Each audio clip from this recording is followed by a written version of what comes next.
आशा एक नंबर की लालची औरत थी और आशा का एक ही बेटा था, अतुल। अतुल नेहा नाम की एक लड़की से बहुत प्यार करता था, जो एक गरीब घर की थी। जब इस बारे में आशा को पता चलता है तो आशा अतुल से कहती है, बेटा तू प्यार में अंधा हो गया है, पर मैं नहीं। अरे मैंने दिन रात मेहनत करके इतनी मुश्किल से तुझे पाला पोसा है, इतना बड़ा किया है, और आज जब तेरी शादी की बात आई है तो तू अपनी जिंदगी का फैसला खुद कैसे कर सकता है? हाँ माँ, क्योंकि मैं नेहा से बहुत प्यार करता हूँ और नेहा बहुत अच्छी लड़की है। वे आपका और इस घर का बहुत अच्छे से ख्याल रखेगी। आपको जैसी बहू चाहिए ना, वो बिल्कुल वैसी है, सुशील और सुंदर। पर बेटा वो गरीबी है ना, और मैंने बड़े सपने देखे हैं। जिन लोगों ने मेरी गरीबी का मजाक बनाया है, मुझे उनका मुंह बंद करना है। बेटा मैं चाहती हूँ कि तेरी शादी अमीर सुरभि से हो जाए, तो इसमें गलत ही क्या है? मैंने तेरा भविष्य देखा है ना, तभी मैं तुझे बोल रही हूँ, तो इस गरीब लड़की का पीछा छोड़ दे। माँ, आप मेरा भविष्य नहीं, सुरभि का पैसा देख रही हैं। आपको दहेज का लालच है, पर मुझे कोई लालच नहीं है, इसलिए मैं नेहा से ही शादी करूंगा। मैं भी देखती हूँ मेरे जीते जी तू उस लड़की से शादी कैसे करता है। माँ, आपको नेहा पसंद नहीं है और आप उसे इस घर में लाओगी नहीं, तो क्यों ना मैं ही इस घर से चले जाऊं, आप रहिए अकेले। रुक जा अतुल, अगर आज तूने इस घर के बाहर एक भी कदम निकाला ना, तू मेरा मरा हुआ मुंह देखेगा। बस करो माँ, जितना प्यार मैं नेहा से करता हूँ उतना ही प्यार मैं आपसे भी करता हूँ, और आपको अपनी आंखों के सामने मैं मरता हुआ नहीं देख सकता, इसलिए मुझे ये रिश्ता मंजूर है। आप जिससे जब बोलोगी मैं कर लूंगा शादी, आप मत बोलो बस ऐसा। अतुल अपनी माँ के दबाव में आकर सुरभि से शादी करने के लिए हाँ कर देता है। बहुत जल्द आशा अपने बेटे की शादी शहर की सबसे अमीर लड़की सुरभि से करवा देती है और इस तरह सुरभि दहेज में सोने का पलंग लाती है। अपनी बहू के साथ सोने का पलंग देखकर आशा की तो आंखें फटी की फटी रह जाती हैं और वो अपनी बहू के पैर दबाते हुए उससे कहती है, बहू तू इस घर की बहू ही नहीं बल्कि लक्ष्मी है, लक्ष्मी। बहू तुझमें तो साक्षात लक्ष्मी माँ नजर आती है। आज से पहले कोई भी लड़की दहेज में सोने का पलंग नहीं लेकर आई होगी, और ना ही किसी की इतनी बहू अमीर होगी जितनी मेरी बहू अमीर है। सासू माँ, मैं अमीर नहीं बल्कि राजकुमारी हूँ, और मैं सोने का पलंग तो क्या, आपके लिए और अपने परिवार के लिए सोने का महल तक खड़ा कर सकती हूँ। मेरे पास ना पैसों की कोई कमी नहीं है, बस मुझे ऐसा परिवार चाहिए जो अच्छे से देखभाल कर सके, और ऐसा पति चाहिए जो समझदार के साथ स्मार्ट भी हो, और अतुल बिल्कुल वैसा ही है। इसलिए जब मैंने अतुल को देखा तो मैंने उसी वक्त सोच लिया था कि शादी करूंगी तो सिर्फ अतुल से करूंगी। बहू ये तो भाग्य है मेरे, जो उस दिन तेरी नजर मेरे बेटे पे जाकर रुक गई। अरे रातों रात अमीर हो गए हैं हम तो। मैंने तो पक्का कुछ अच्छे ही कर्म किए होंगे जो मुझे तो मिली है। किस्मत तो है सासू माँ आपकी अच्छी। अच्छा अब यहाँ से जाइए, मुझे थोड़ा आराम करना है। अपने सोने के पलंग पर मैं आपसे बाद में बात करूंगी। हाँ, अभी तो मैं बहुत थक गई हूँ। सुरभि जितनी अमीर थी उतनी ही घमंडी भी थी। वो दहेज में सोने का पलंग तो लाती है, पर उस पलंग के आसपास किसी को भटकने नहीं देती। वहीं दूसरी ओर आशा भी परछाई की तरह हर समय सुरभि के साथ रहती। और ऐसे ही एक दिन, माँ, तुम ये खाना किसके लिए लेकर जा रही हो? बेटा ये खाना मैं अपनी प्यारी बहू के लिए लेकर जा रही हूँ, और मैं उस सोने के पलंग पे बैठूंगी और अपनी बहू को प्यार से खाना खिलाऊंगी। माँ, मुझे विश्वास नहीं हो रहा है कि आप मेरी ही माँ है। आप इतनी लालची और स्वार्थी कैसे हो सकती हैं? घर में दहेज में सोने का पलंग क्या आया, आप तो खुशी से पागल ही हो गई। आपकी वह अमीर बहू जो सोने के पलंग पर बैठी है, आपकी बेवकूफी का फायदा उठा रही है। देखना एक दिन वो आपको अपना असली रंग रूप दिखाई देगी, और आपके इस लालच के चक्कर में ना वो आपको अपनी नौकरानी समझती है, ना कि सास। बेटा जब बहू दहेज में सोने का पलंग लेकर आती है ना, तो सास को उसकी पैरों की जूती बनकर रहना ही पड़ता है, और मैं तो खुश हूँ अपनी बहू की सेवा करके। माँ, आपको ये जिंदगी चाहिए थी? छी, मुझे विश्वास नहीं हो रहा। तुझे कुछ नहीं पता। अतुल अपनी माँ की इन हरकतों से बड़ा ही परेशान हो चुका था और बिना कुछ खाए पिए वो ऑफिस के लिए निकल जाता है।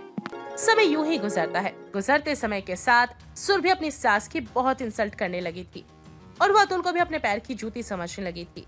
ऐसे ही एक दिन जब सुरभि नहाने के लिए गई थी तो आशा उसके सोने के पलंग पर बैठ जाती है और अचानक से सुरभि वहाँ पर आ जाती है। अपनी सास को अपने सोने के पलंग पर बैठा देखकर उसका हाथ पकड़कर उससे कमरे से धक्के मारकर बाहर निकाल देती है और उससे कहती है, ए बुढ़िया, तेरी हिम्मत कैसे हुई मेरे सोने के पलंग पर बैठने की? तू अपनी औकात भूल गई है क्या? तेरी औकात मेरे पैरों में बैठने की है, ना कि मेरे सोने के पलंग पर। पर बहू, क्या बहू? हाँ, अरे शुक्र मना कि तुझ जैसी बुढ़िया को अपनी सास बनाया है। इसका मतलब ये नहीं है कि तू मेरे सर पे बैठकर तांडव करे। देख, मैं तुझे सिर्फ तेरे बेटे के लिए झेल रही हूँ, और जिस दिन तेरा बेटा मेरी मुट्ठी में आ गया ना, उस दिन मैं तुझे घर से निकाल फेंकूंगी। बस एक बार अतुल मेरी मुट्ठी में तो आ जाए। सूरभि, तुम्हारी हिम्मत कैसे हुई मेरी माँ से बदतमीजी करने की? और रही बात मेरी, तो तुम मुझे चाह कर भी अपना नहीं बना पाओगी, क्योंकि मैंने ये शादी अपनी माँ के कहने पर की थी, और तुमसे प्यार नहीं करता मैं। अगर तुम्हें अपने पैसों का इतना ही घमंड है ना, तो अपने सोने के पलंग को उठाओ और निकलो हमारे घर से। अतुल बेटा, तू सही कहता था कि मैं लालच में अंधी हो गई थी, और आज भगवान मुझे ही सजा दे रहे हैं। मैंने पिछले जन्म में कुछ अच्छे पुण्य किए होंगे, जो मुझे तेरे जैसा बेटा मिला। मैं जो सोने की पलंग की लालच में इसकी बातों में आ गई थी, और तेरी शादी इस घमंडी और अकड़ू लड़की से करवा दी। भगवान का शुक्र है कि तू इस चालबाज लड़की के काबू में नहीं आया। अगर तू इसके काबू में आ जाता तो पता नहीं मुझ बुढ़िया का क्या होता। काश मैंने तेरी बात मान ली होती और तेरी शादी तेरी मनपसंद लड़की से करवाई होती, तो शायद आज मुझे ये दिन नहीं देखना पड़ता।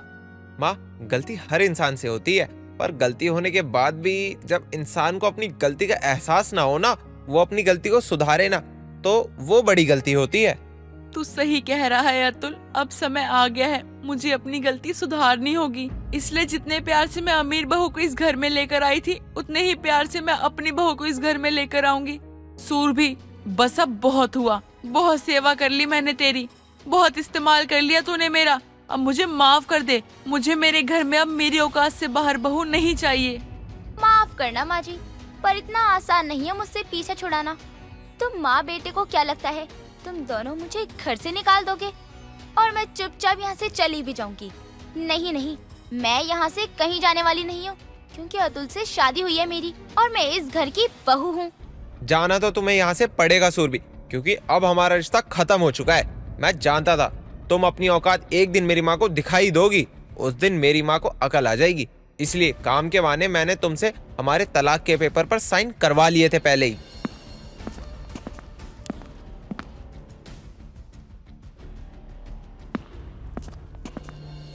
नहीं, ऐसा नहीं हो सकता, तुमने मुझे धोखा दिया है। धोखा तुमने किया है मेरी माँ के साथ, उनकी मासूमियत का फायदा उठाकर उन्हें पैसे और दहेज में सोने का पलंग का लालच देकर, जबकि तुमने मेरी माँ को हमेशा नौकरानी बनाकर रखा है। और आज जब तुम्हारा इंतजार करने के लिए मेरी माँ तुम्हारे सोने के पलंग पर बैठी, तो तुमने मेरी माँ के साथ ये सुलूक किया। अतुल देखो, मुझसे गलती हो गई, मैं तुमसे बहुत प्यार करती हूँ, बड़ी मुश्किल से मैंने तुम्हें पाया है, मैं तुम्हें नहीं खो सकती। तुम चाहते हो ना कि मैं अपने सोने का पलंग तुम्हारी माँ को दे दूं, तो ठीक है, मैं अपने सोने का पलंग तो क्या, अपनी पूरी धन दौलत तुम्हारी माँ को दे दूंगी, तुम बस मेरे हो जाओ। भूल जा बहू मेरे बेटे को, और भूल जा अपनी लालची सास को, क्योंकि अब मैं तेरी बातों और तेरी लालच में नहीं आने वाली। बेटा तू ही इसे ठीक कर, उसी तरह धक्के मार के बाहर निकाल जिस तरह इसने मुझे धक्के मार के अपने कमरे से बाहर निकाला था। अपनी माँ के कहने पर अतुल सुरभि का हाथ पकड़कर उसे धक्के मार के घर से निकाल देता है, जिसके बाद आशा को अपनी गलती का एहसास होता है, और वो जल्द ही आशा के दहेज में सोने का पलंग भी अपनी बहू के साथ उसके घर वापस भिजवा देती है। कुछ दिनों बाद अतुल नेहा से शादी कर लेता है। शादी के बाद नेहा घर की सारी जिम्मेदारियां संभालती है और आशा की भी खूब सेवा करती है। सही कहता था मेरा बेटा, तेरे अंदर बहू के सारे गुण हैं।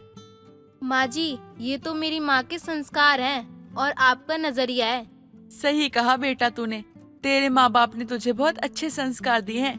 काश कि मैंने अतुल की बात पहले ही मान ली होती, तो मुझे इतनी अच्छी बहू मिल जाती। कोई बात नहीं माँ जी, अब मैं आ गई हूँ ना, आपको किसी भी चीज की ना फिक्र करने की कोई जरूरत नहीं है, आपको सिर्फ खुशियाँ ही खुशियाँ मिलेगी। अब देर से ही सही पर नेहा आशा की बहू बन जाती है, जिसके बाद आशा की जिंदगी खुशियों से भर जाती है और पूरा परिवार हंसी खुशी अपना जीवन बिताता है। दोस्तों, अगर आपको ये कहानी पसंद आई तो इसे लाइक करें, शेयर करें और कमेंट करके बताएं कि कहानी में आपको सबसे अच्छा क्या लगा।